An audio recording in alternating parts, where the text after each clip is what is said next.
Setelah pengumpulan data bacalek dari partai politik peserta pemilu 2024, KPUD Muara Enim melakukan persiapan verifikasi administrasi bacalek.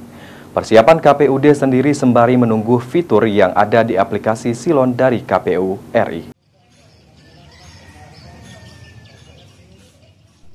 Selesai tahapan pengumpulan data dari para bakal calon legislatif yang didaftarkan oleh masing-masing partai politik, KPUD Muara Enim segera melakukan persiapan verifikasi administrasi dari setiap bacalek menggunakan aplikasi Sistem Informasi Legislatif Silon guna mengetahui kelengkapan persyaratan dan data diri dari sebanyak 737 orang bacalek yang terdiri dari 483 bacalek laki-laki dan 254 orang bacalek perempuan.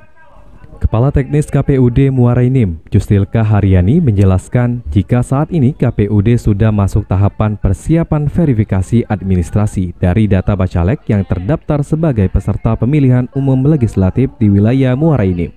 KPUD juga masih menunggu rilisnya fitur verifikasi yang ada di aplikasi Silon dari KPU Republik Indonesia.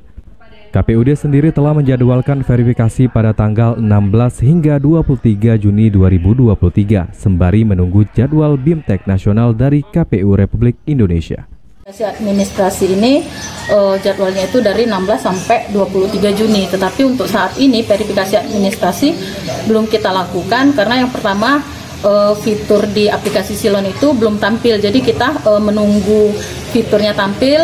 Selanjutnya kita juga akan dilakukan bimbingan teknis secara nasional untuk divisi teknis ini sendiri. Tahapan demi tahapan sudah dilakukan agar tidak ada kekeliruan dari teknis yang dilakukan untuk pemilu legislatif yang akan diselenggarakan pada tahun depan.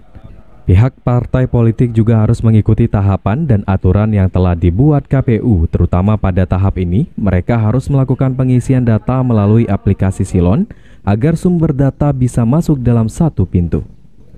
Mardiansa, Val TV.